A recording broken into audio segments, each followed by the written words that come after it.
Bom dia, meus irmãos, uma alegria recebê-los aqui hoje de manhã, uma alegria estarmos juntos. Abra sua Bíblia em Efésios, capítulo 4, versículo 30. Enquanto você abre sua Bíblia em Efésios 4, é uma alegria receber aqui todos nós. Hoje de manhã nós vamos abordar um assunto sobre nossas próprias vidas, como Deus deseja tocar em nossos corações hoje de manhã com a palavra dele. Então, para a gente ouvir a pregação com muito ânimo, quero encorajar você a ficar de pé, dá um abraço na pessoa ao seu lado bem forte, dá um bem-vindo para ela, aquece seu coração nos relacionamentos, na amizade, e aí vamos abrir a palavra de Deus juntos.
Que alegria! Podemos estar juntos. Abre sua Bíblia em Efésios, capítulo 4.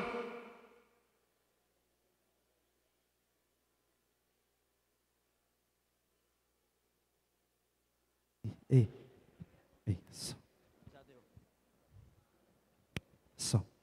Efésios 4, versículo 30.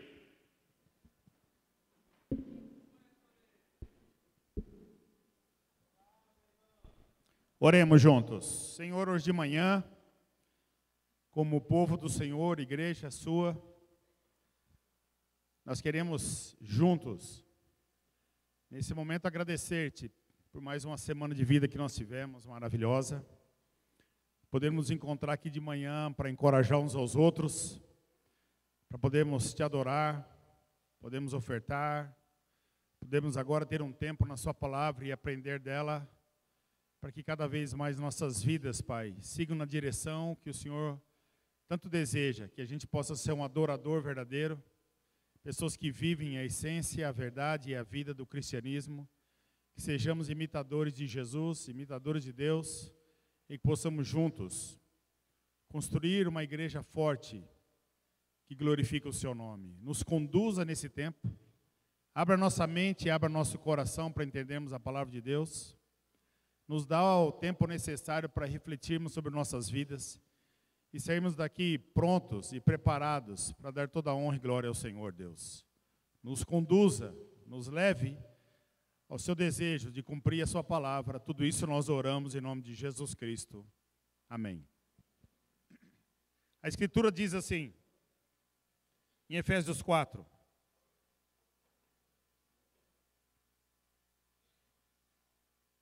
versículo 30. E não façam com que o Espírito Santo de Deus fique triste, pois o Espírito é a marca de propriedade de Deus colocada em vocês, a qual é a garantia de que chegará o dia em que Deus os libertará. Abandonem toda amargura, todo ódio, toda raiva, nada de gritarias, insultos e maldades. Pelo contrário, sejam bons e atenciosos um para com os outros e perdoem uns aos outros, assim como Deus, por meio de Cristo, perdoou vocês. Vocês são filhos queridos de Deus e por isso devem ser como Ele. Que a vida de vocês seja dominada pelo amor, assim como Cristo nos amou e deu a sua vida por nós, como uma oferta de perfume agradável e como um sacrifício que agrada a Deus. Você lembra que nós estamos estudando o livro de Efésios, cada 2, 3 semanas juntos, e no capítulo anterior, no tempo anterior que nós tivemos juntos, Paulo estava falando um pouco da vida prática agora, da vida cristã prática, o desenvolvimento das atitudes cristãs que Deus espera de cada um de nós na nossa vida. E como nossa vida precisa ser diferente da vida que nós tínhamos antes de sermos cristãos. Ou seja, minhas mudanças, suas mudanças, devem ser muito motivadas pela gratidão que a gente tem por tudo que Deus já fez na nossa vida. Tudo que Deus já tem feito em nossas vidas, né? Deus deve ter feito tanto na sua vida como na minha, que a gente deveria constantemente andar constrangido. Constrangido de receber tanta bênção de Deus, tanta coisa boa de Deus, tantos valores espirituais do nosso Deus. E aqui em Efésios 4, versículo 30, Paulo então focaliza no Espírito Santo de Deus. Ele mostra uma construção que a gente deve fazer para preservar o Espírito Santo de Deus em nós. E ele afirma no versículo 30, não façam com que o Espírito Santo de Deus fique triste, pois o Espírito é a marca de propriedade de Deus colocada em vocês, a qual é garantida que chegará o dia em que Deus os libertará. Então, não entristeçam o Espírito Santo de Deus. Vamos lembrar algumas coisas que nós aprendemos na última aula sobre o que Paulo ensinou para cada um de nós. Lembra, na última aula nós falamos que Paulo fala, não vivam como pagãos. Abandonem a velha natureza. Paulo fala sobre renove a sua mente, renove o seu coração, vistam-se com a nova natureza, fale a verdade para o seu irmão. Pare de mentir, fale a verdade. Se você ficar irado, não peque. Comece a trabalhar, ele encoraja. Comece a trabalhar a fim de viver honestamente e poder ajudar pessoas que têm menos que você, pessoas que são pobres. Ele fala também sobre usar palavras boas, para edificar um no outro, para ajudar um ao outro crescer na fé. Então, visando essa comunhão que Paulo tanto deseja que nós tenhamos com Deus, número 1. E 2, uma comunhão que a gente tenha entre nós. Então, aqui ele ensina alguns princípios muito importantes que a gente deve colocar em prática na nossa vida. Qual é o foco dele? Por que nós deveríamos estar em comunhão? Por que a gente não deveria entristecer o Espírito Santo de Deus que habita em nós? Você pode ler depois em 1 Coríntios 6, versículo 19, e a palavra de Deus fala que nós somos santuários do Espírito Santo. Somos templo do Espírito Santo. Onde o Espírito Santo de Deus habita é dentro de nós, dentro de cada um de nós. Obrigado, meu irmão. Dentro de cada um de nós.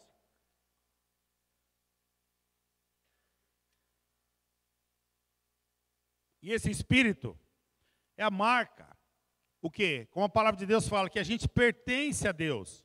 Agora nós temos um dono, ele fala aqui, o Espírito de Deus que fica com você é a marca de propriedade de Deus colocada em vocês. Nós temos uma marca dentro de nós que agora diz, você pertence a Deus, você pertence a Deus, você pertence a Deus. Cada um de nós temos essa marca dentro de nós, pertencemos a Ele. Já assinamos a Escritura, já demos posse para Deus da nossa vida, já demos posse para Deus dos nossos pensamentos. Nós já entregamos para Deus a nossa vida, é dele, pertence a Ele, é propriedade dele, tem a marca dele, tem o nome dele, tem o domínio dele. Ele faz o que quer, porque não somos mais de nós mesmos, somos de quem? Pertencemos a Deus, amém? Por isso somos o templo de Deus, o Espírito, onde o Espírito de Deus habita. Nós fizemos essa escolha, isso que é a coisa importante, a gente entender. Nós fizemos essa escolha, cada um de nós fizemos essa escolha, uma confissão de fé. Lembra? Jesus é meu Senhor. Lembra dessa confissão? Nós decidimos tomar em frente essa confissão para a nossa própria vida. E haverá um dia, como a palavra de Deus fala, que nós então finalmente estaremos com Deus. Seremos conduzidos na presença dEle, porque somos povo dEle, escolhidos dEle, separados por Ele, onde Ele habita. O Espírito Santo de Deus habita, onde Deus habita em cada um de nós. E esse Espírito vem para quê? Vem para nos revestir de um novo ser, que nós não éramos. Revestir do que não é humano, mas do que é espiritual. vem nos revestir para buscar em nós a santificação, que sempre tem uma constante exortação. Você vai perceber isso, se você já percebeu, sempre o Espírito trabalhando dentro de nós, a favor dos valores espirituais de Deus, não é verdade? Quando a gente peca, por que a gente fica triste? Por que às vezes a gente sente culpa?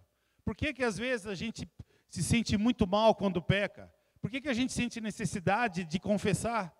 Porque tem algo dentro de você que defende os valores espirituais de Deus. Lembra antes de você ser cristão? Lembra quando você fazia coisa errada? A maioria de nós, quando fazia as coisas erradas que a gente fazia, a gente sentia super bem. A gente não sentia culpa por cobiçar a mulher do próximo.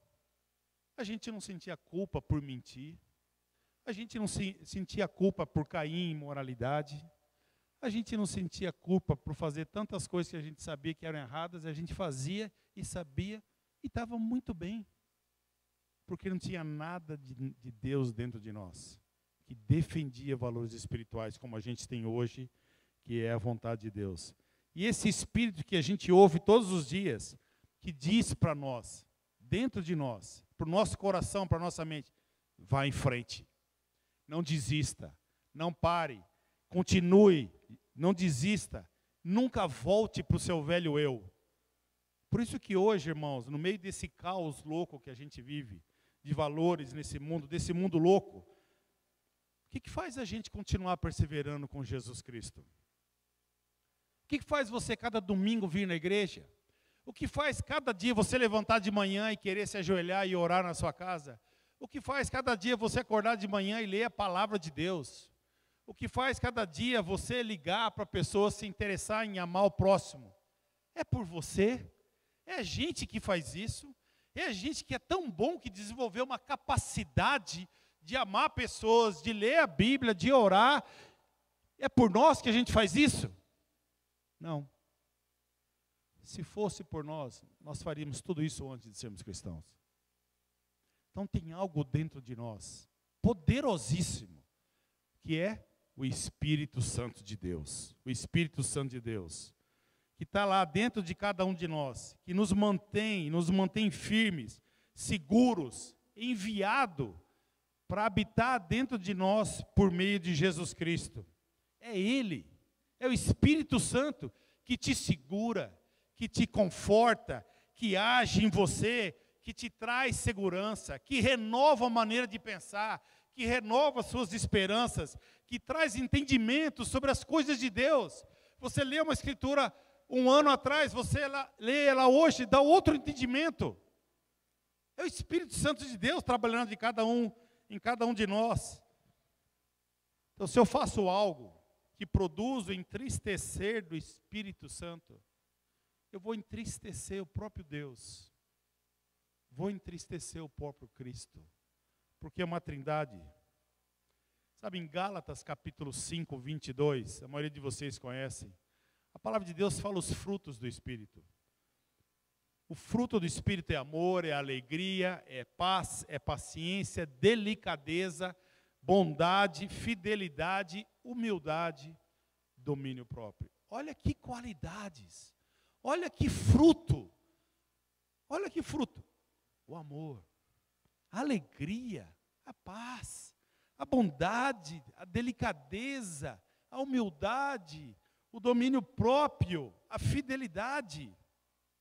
Então fica muito claro que o Espírito Santo de Deus direciona com todos esses frutos para você ter um ótimo relacionamento com Deus, para você mudar a sua própria vida e para, com todos esses frutos, também mudar o que está em volta de você, com os relacionamentos que você tem um com os outros. O que vemos é o efeito dessa comunhão, um na vida dos outros e dentro da própria igreja. Comunhão com Deus, comunhão com tudo que vem de Deus, e inclusive comunhão muito forte entre eu e Deus. Então você vê como o Espírito Santo age com todos os frutos que ele tem. E vendo tudo isso, então o que acontece quando a gente entristece o Espírito Santo de Deus, que Paulo está dizendo aqui, que habita em nós? O que acontece? Você sabe o que acontece. vem desânimo, a gente para de orar, a gente para de ter vontade de orar, a gente para de ler a Bíblia, o nosso desejo de ter comunhão com os irmãos diminui, a gente já não se importa tanto com outras pessoas como a gente fazia antes, a gente se torna frio, carnais e não espirituais. E quando você continua entristecendo o Espírito Santo de Deus que está dentro de você, aí bate uma falta de esperança tão grande, uma falta de visão, uma falta de Deus que deixa a gente, parece que é uma depressão, mas não é. Você entristeceu o Espírito Santo de Deus que está dentro de você.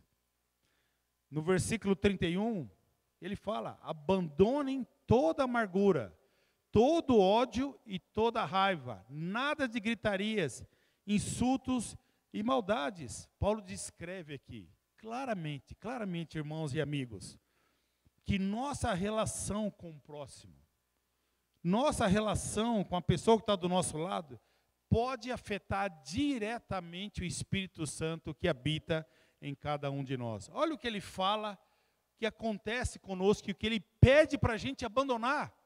A amargura. O que é amargura? Vem do grego prikria, que quer dizer ressentimento prolongado. Um espírito de rechaça, um espírito de não quero me reconciliar de jeito nenhum. Eu quero a reconciliação, esquece disso. Nem quero isso na vida com essa pessoa. A amargura é um sentimento de angústia, é um desgosto. Eu fico assim com alguém que me magoou. Não quero ver a pessoa, não quero sentar com a pessoa, não quero conversar com a pessoa, não quero lembrar da pessoa. E quando lembra, só vem coisa ruim, só coisa ruim. O que Paulo fala? Abandonem. Abandonem, deixa. Outra coisa que Paulo fala para abandonar, abandona o ódio. O que é ódio que a palavra de Deus está dizendo? É uma paixão que impele, que te leva a causar ou querer mal de alguém. Você quer o mal, ou às vezes você faz até coisas para acontecer e provocar o mal com a pessoa. Ele fala, abandone a raiva. O que é a raiva? É um acesso violento da ira. Vem junto com furor, com despreparo, e vem junto com desespero. Andam de mão dada juntos. Abandone a gritaria. Com quem que você grita, irmão? Com quem que a gente grita? Com quem você descontrola? Quem te tira do sério? Quem faz aumentar o tom da sua voz? Essas coisas Paulo fala, abandonem tudo isso. Insultos. O que é insulto? É ofender por palavras, por atos.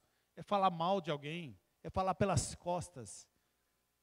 É achar coisa que não devia. É inventar coisas sobre os outros. Paulo fala, abandonem tudo isso. Abandone a maldade. O que é a maldade? É perversidade. É fazer ou desejar mal para outra pessoa. Paulo fala, abandonem tudo isso. Então você vê que todas essas reações pecaminosas são contra quem? O outro. É contra o outro. Vem de dentro, vem do coração, vem da mente. Você já percebeu que você não fica amargurado com você mesmo? Você já percebeu que você não tem ódio de você? Você não fica irado com você? Você nem grita com você, você grita com você. Você olha no espelho e fala, você é feio demais! Você é feio demais, cara, se arrepende. Você está gordo demais, cara, emagrece. Não, você olha no espelho e fala, eu acho que eu engordei um pouquinho. Cara, olha esse cabelo branco seu, cara, pinta esse cabelo, faz alguma coisa. Então, a gente olha no espelho e fala, nossa, tá charmoso o cabelo branco, ó, que legal, que bacana, né? Tô bacana. A gente não grita com a gente, impressionante, né? A gente não grita com a gente não se insulta, a gente não faz maldade para nós mesmos, né? Nada com a gente. Com quem que é que a gente faz? Você sabe, eu sei. Para quem? Para o outro. Para o outro que a gente faz. Todas essas reações acontece com o outro. Qual que é o efeito disso, irmãos? Maldade, insultos, ódio, gritaria, insulto. O que ele fala? A palavra de Deus fala: entristece o Espírito Santo de Deus que habita em nós. O que Deus deseja? Comunhão. Comunhão entre nós. Nós somos juntos, o povo de Deus. São vários templos de Deus reunidos juntos, para dar glória e honra a Deus na comunhão que Ele tanto deseja. Para isso acontecer, a gente deve ter um zelo e um real interesse mesmo, que nada haja entre você e seu irmão, ou você e qualquer outra pessoa. Não deveria passar nada no nosso coração sobre isso. Quando você reage contra seu irmão, ou um amigo, ou um parente, com amargura, com ódio, com raiva, com gritaria, com insulto, com maldade, isso vai contra tudo que Deus deseja para a sua vida. Nos seus relacionamentos, na sua comunhão e no seu andar no Espírito Santo de Deus. Todos nós temos muitos relacionamentos. Todos nós, na igreja, fora da igreja, com parentes. E exatamente nesse momento, talvez hoje de manhã, vai vir na sua mente nome de pessoas. Talvez nesse momento vai vir imagem de pessoas que têm coisas no seu coração que talvez você tenha que resolver. E lembra, Paulo está escrevendo para a igreja em Éfeso. Ele não está escrevendo para pessoas que não conhecem a Deus, ele está escrevendo para uma comunidade cristã como a nossa, que se reúne cada domingo, que ama a Deus, que é dedicada a Deus, mas ele percebe que dentro da comunidade, o que está acontecendo? Pessoas estão se entristecendo. E me fala se você não conhece pessoas na igreja que estão tristes. Você vê que o espírito está apagado. Você olha para casamentos, você vê um espírito triste. Então Paulo está olhando para a igreja com muito amor, com muita visão, dizendo, a igreja de Deus não é perfeita. Então você que está vindo aqui hoje de manhã e não faz parte da igreja, eu quero te dar uma notícia que não é muito boa. A igreja não é perfeita. Essa igreja não tem pessoas perfeitas, igreja nenhuma tem. Se reúne aqui, são pecadores que se arrependeram e estão desejando fazer a vontade de Deus, amém? É isso que nós somos. Isso que Paulo enxerga no coração da igreja. É isso que ele vê lá no coração da igreja. Por isso a gente deve ter o zelo e o real interesse, irmãos, que não haja nada entre nós, eu e outra pessoa. Eu e outra pessoa, de jeito nenhum. Todos temos relacionamentos. Esses relacionamentos deveriam trazer o quê? Alegria na nossa vida e não tristeza. Para o coração de Deus, para o Espírito Santo que está em cada um de nós. Você imagina dentro de uma comunidade, o que Paulo está dizendo aqui?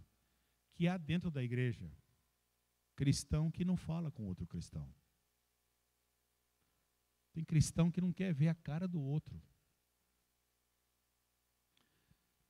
Tem cristão que quer mudar do culto para não ouvir e ver pessoas. Tem cristão que não quer sentar do lado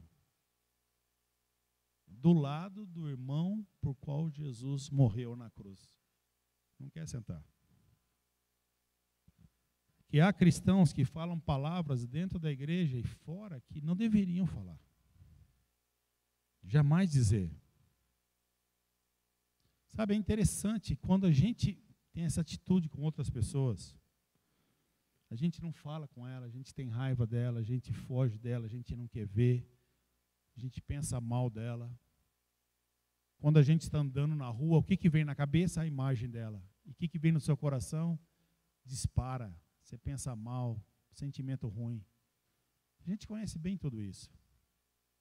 Mas como é que está a pessoa que você está pensando mal? Ela está preocupada com você? Está preocupada? Não. Ela sabe que você tem raiva dela? Não. Ela está bem? Está ótima.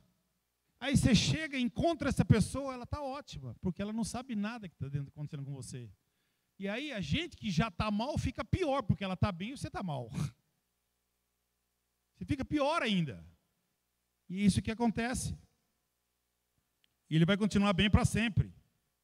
Mas você onde o Espírito Santo de Deus habita, como que você está? Entristecendo esse Espírito Santo. Sabe, é interessante como isso se acentua em relacionamentos muito próximos. Um exemplo dentro do casamento. A mulher que é amargurada com o marido. O marido que grita, que explode, que tem raiva. E você vê, você sente. Você vê a tristeza estampada no coração da pessoa, se você conhece ela um pouco profundamente.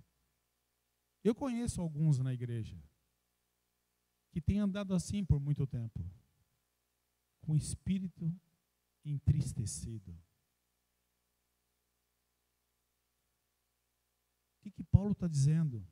Abandonem tudo isso. Isso é o desejo de Deus. Relação entre pais e filhos. Nós estamos gritando com nossos filhos. Estamos amargurados com nossos filhos.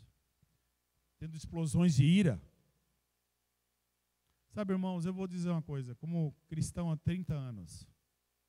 30 anos eu tenho como cristão. Eu posso dizer que o maior desafio da minha vida cristã, no quesito de relacionamento, é o meu lar e não a igreja. Nenhum de vocês me tira do sério como minha mulher. Nenhum de vocês. Pode até tentar, mas você não vai conseguir. Nenhum de vocês vai provar minha paciência como meus filhos. Não. Sabe com quem eu já gritei? Eu já gritei com algum de vocês aqui? Pode ser honesto, eu já gritei com vocês aqui? Eu não me lembro, mas geralmente lembra quem ouviu o grito, não quem gritou, né? Mas eu não me lembro de ter gritado com vocês. Eu lembro todas as vezes que eu gritei com meus filhos. Eu lembro muitas vezes que eu perdi paciência com a minha mulher. Eu lembro muitas vezes que eu fiquei bufando perto dela. Sabe como um homem faz? Fica... Parece um búfalo, né? Assim... É? Minha mulher sabe disso. É o búfalo. É assim mesmo. Isso aí. Percebe? O lar é o nosso maior testemunho da nossa vida cristã. Maior testemunho. É lá que é o pedacinho do céu na terra. É lá que você vai pedir perdão 70 vezes 70 vezes 70 infinitamente. É lá, naquele lar. É lá que você vai pisar na bola toda semana, muitas vezes. É lá que você vai ter que dar um passo a mais para ser como Jesus. E levar paz e levar harmonia, a alegria. Esse é o lar cristão que Deus deseja. Não é um lar perfeito, mas é um lar com fruto do Espírito. Um lar com fruto do Espírito. Sabe, quando a gente entristece o Espírito Santo de Deus, a gente vai vendo os efeitos na vida da pessoa. Ela não tem interesse na palavra, não tem interesse em orar, não tem interesse em conversar com a esposa, não tem interesse em resolver os assuntos. Não tem nem interesse de chamar o irmão para resolver o assunto. De quem discorda, né? Não está disposto a ir lá e pedir perdão. Pô, deixa eu rever minha atitude, eu quero tirar essa raiva dentro de mim. Me ajuda a reconciliar, eu não consigo. Você pode vir aqui e me ajudar a me reconciliar? Eu não consigo. Mas eu preciso, eu quero. Eu não quero viver assim mais, entristecido. Dentro de mim.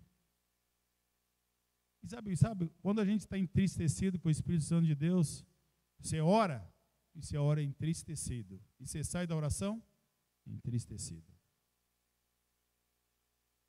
Você vai ler sua Bíblia de manhã, você vai lá e ora, e lê, entristecido. Você termina de ler a palavra de Deus, que é luz, que é vida, e sai como? Entristecido. Bem, você já sabe, né, pelo jeito. Já experimentaram isso também, como eu também já experimentei. Mas olha a atitude que nós somos chamados, versículo 32. Pelo contrário, irmãos, sejam bons e atenciosos um para com os outros. Amém! Sejam bons e atenciosos um para com os outros. Perdoem uns aos outros, assim como Deus, por meio de Cristo, perdoou vocês. Mostra a atitude que nós somos chamados. Olha como começa o versículo. Pelo contrário, quer dizer, vira a página. Toma outra direção. Não vai nessa direção mais, abandona essas coisas. Toma outro caminho, que Paulo está dizendo. Essa é a vida que Jesus quer que você tenha, por Ele ser Senhor na sua vida. Ele deseja isso. A gente deveria querer isso cada vez mais. Sejam bons e atenciosos uns para com os outros. Uau! Vamos ser bons. Vamos dar atenção para as pessoas. Como ele fala, vamos perdoar uns aos outros, como Cristo tem perdoado cada um de nós. Sabe, quando a gente é bom com o próximo, quando a gente é atencioso, vem um pensamento tão misericordioso sobre nossa vida. E aí vem uma vontade enorme de perdoar. Sabe, é interessante. Quando alguém me maltrata, qual que é a minha resposta? Qual que é a minha resposta? Na mesma moeda, vingativo, cheio de ira, cheio de ódio, é assim que eu respondo? Não. Eu tenho o Espírito Santo de Deus, que decidi, o Espírito Santo de Deus, um Espírito que eu recebi porque Jesus decidiu morrer por mim na cruz. Um Espírito que vive em mim, que agora eu sou propriedade de Deus. Que de mim, então, agora vai sair bondade, fidelidade, atenção, amor. Que eu desejo que a vitória do Espírito Santo sobre a minha vida seja triunfante cada dia. E quando eu falhar, e eu vou falhar, e eu vou errar, mas eu vou voltar. Pelo contrário, eu não vou agarrar com aquilo que eu fiz de errado e ficar com aquilo. Eu vou abandonar, como Paulo fala. Se eu gritei, eu vou me pedir perdão e eu vou voltar para os valores espirituais que Deus está pedindo, para que eu cada vez mais construa na minha vida. Eu tenho 30 anos que me conheci a Cristo. Eu não sei quantos anos faz que você conheceu a Cristo. Mas a pergunta que eu me fiz é: como é que Deus olhou para você antes de você se tornar cristão?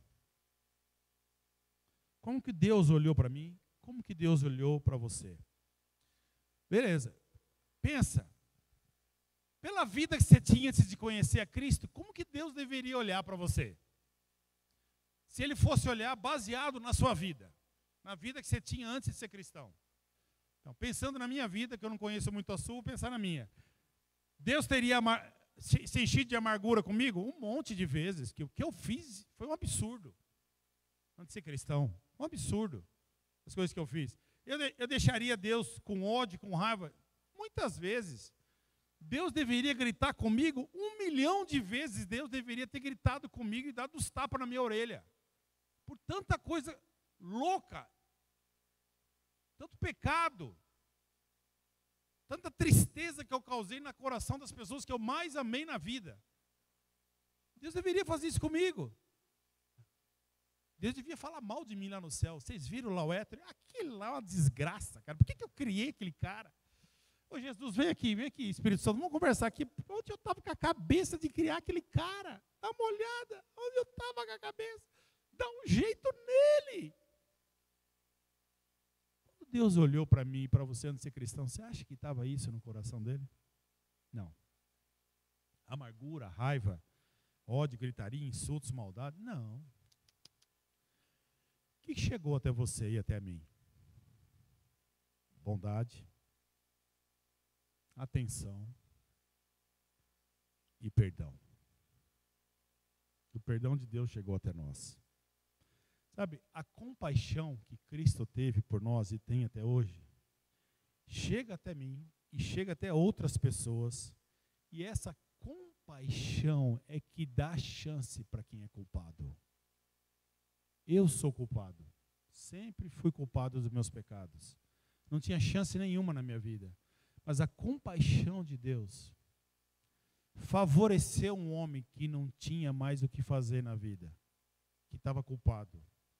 Favoreceu a mim, que sou culpado, a você.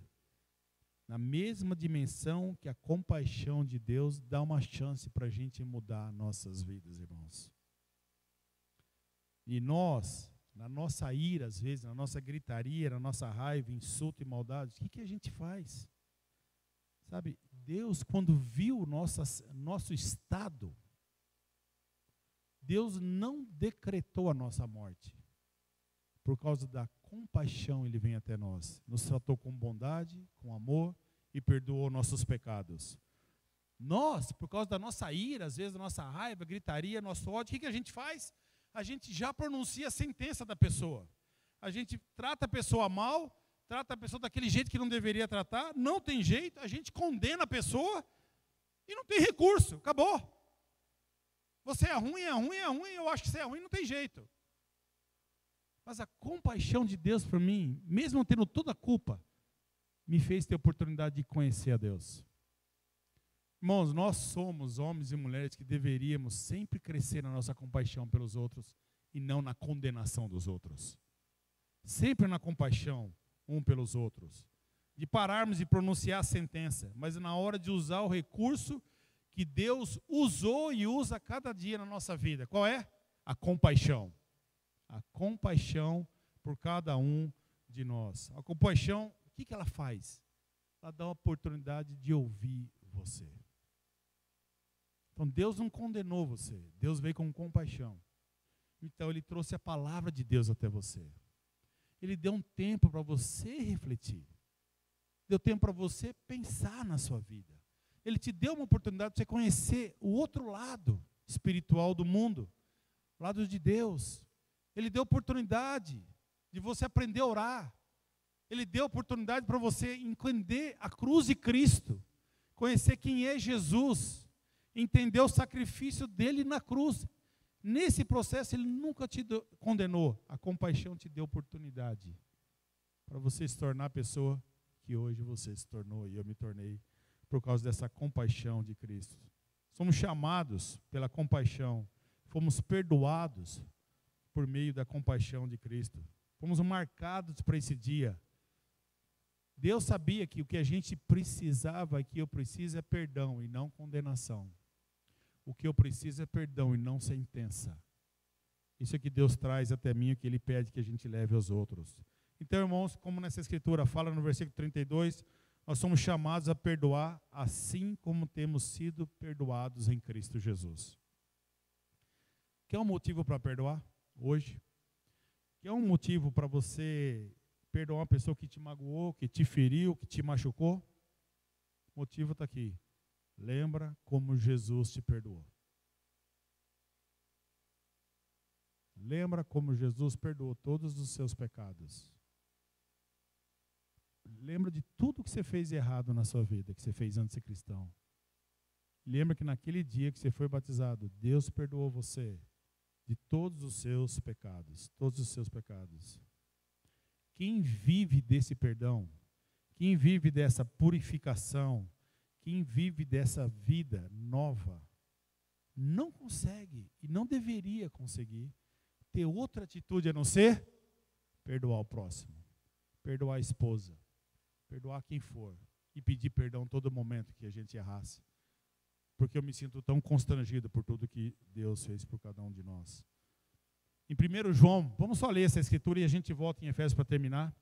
Em 1 João capítulo 4, versículo 3.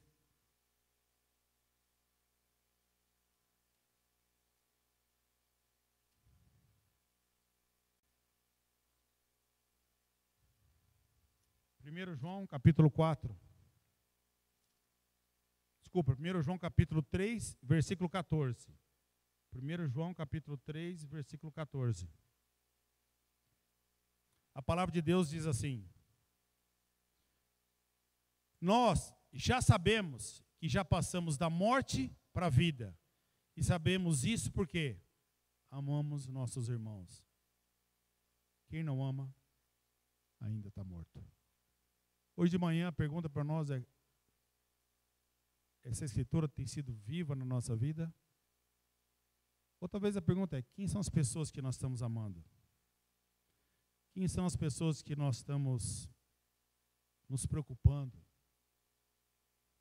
Com quem que a gente está se envolvendo? Orando por elas? Ligando? Estando juntas? Conversando? Abrindo nossos corações? Expressando amor? Expressando preocupação? Pedindo ajuda, recebendo ajuda. já sabemos que passamos da morte para a vida por meio do quê? Da maneira que nós amamos nossos irmãos. Chamado de Deus, que você que tem o Espírito Santo de Deus, para que a gente tenha uma vida viva e não uma vida morta.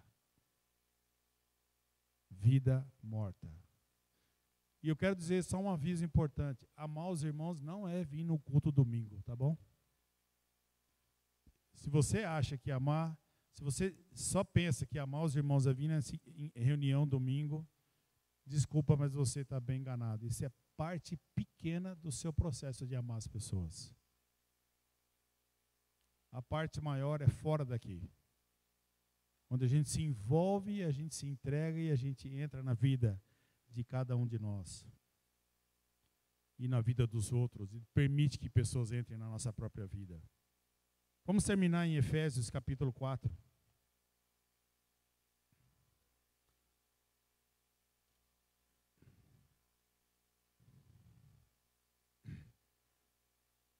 Durante essa aula, por acaso veio algum nome na sua mente, no seu coração? Você guarda amargura, raiva com alguém dessa igreja? Alguém que está fora da igreja? Algum parente? Você ainda permanece desejando não perdoar? O que te faz ficar tão firme e não perdoar alguém? E não resolver as situações da sua vida? Sabe, a gente perdoa não porque a gente compreende tudo que fizeram conosco, mas a gente perdoa porque nós já fomos perdoados. Porque nós já fomos perdoados. Perdoamos porque reconhecemos que Jesus já perdoou nossos pecados, que Ele já derramou o seu sangue pelos nossos pecados. Eu não preciso derramar o meu, eu só preciso perdoar as pessoas. Pois Jesus já derramou o sangue dele. No versículo 1 do capítulo 5 de Efésios, ele fala: vocês são filhos queridos de Deus e por isso devem ser como Ele. O chamado aqui é para ser imitadores de Deus. Se espelhar em Deus.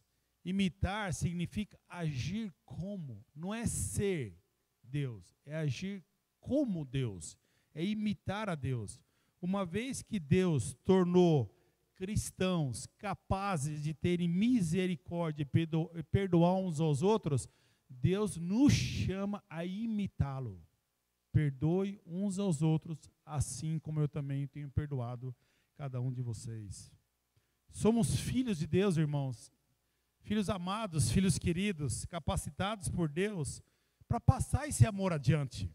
Somos capacitados para falar desse amor para as outras pessoas, de anunciar o plano perfeito de Deus da salvação. Nós estamos num ano onde a gente está anunciando o Evangelho. Estamos levando o Evangelho para as outras pessoas. Mas é para levar o Evangelho, não só na palavra, mas o Evangelho que está dentro de mim também, de você. Anunciar esse Evangelho onde eu, como cristão, eu sou livre, eu não tenho nada com ninguém. Eu não preciso perdoar ninguém. Eu não guardo mágoa com ninguém. Eu não estou na minha mente, no meu coração, já não entra mais amargura, ódio, raiva, gritaria, insultos e maldades. Não entra. Mas se entra, e às vezes entra, e você sabe disso, o que eu faço? Eu volto para Deus, eu peço perdão, me arrependo, e eu vou em frente. Mas esse é o desejo de Deus para cada um de nós, de a gente anunciar o reino dele, o plano perfeito da salvação, de falar do amor dele. E no versículo 2, terminamos aqui hoje, diz assim, que a vida de vocês seja dominada pelo amor, assim como Cristo nos amou e deu sua vida por nós, como uma oferta de perfume agradável e como um sacrifício que agrada a Deus. O que deve dominar a nossa vida? O amor. Sejamos imitadores de Deus. Qual a nossa referência? Jesus. Nesse momento, irmão, nós vamos tomar a ceia juntos. Jesus pagou o preço pelos nossos pecados. Jesus morreu pelos nossos pecados. Os discípulos de Jesus devem andar no amor como Ele ensina a cada um de nós. Como você está hoje de manhã? Como está o Espírito Santo que habita dentro de você hoje de manhã? Há gozo, há alegria, há gratidão, celebração. Amém? Se você está assim hoje de manhã, celebra a presença de Cristo na sua vida, amém? Celebra. Ore com gratidão, com alegria. Tome a ceia com paixão, com entendimento, com gratidão, com quebrantamento. Uau, obrigado, Deus. Se hoje de manhã no seu espírito há tristeza, desesperança, frieza, distância, irmãos, hoje é tempo de se arrepender e celebrar Jesus de novo, amém? Esse é o chamado de Deus para nós hoje de manhã. Eu quero me arrepender e eu quero celebrar a vida que Deus tem dado para mim com muita alegria. Vamos celebrar a ceia juntos. Vamos celebrar a vida daquele que foi vitorioso na cruz e deu a sua vida por causa de cada um de nós. Por que que Jesus foi vitorioso? Porque ele se entregou completamente ao nosso Deus. Vitorioso porque ele se rendeu. Vitorioso porque ele deu tudo que ele tinha para a glória e para a honra dele. Irmãos, que juntos, nós todos juntos hoje, que somos o templo, o Espírito do Espírito Santo de Deus, vamos tomar a ceia juntos. Vamos celebrar esse momento. Vamos olhar para dentro de nós. Vamos refletir. E vamos sair daqui determinados, agradecidos, quebrantados, por Deus nos dar mais um dia, para que a gente possa celebrar seu amor, celebrar a paz no nosso coração, possamos nos arrepender e possamos sair daqui renovados, porque Paulo assim nos diz, que a gente saia daqui dominado pelo amor, que a gente deixe tudo para trás e que Deus seja sempre nosso Senhor em nossas vidas, amém? Vamos juntos inclinar nossas cabeças e vamos orar.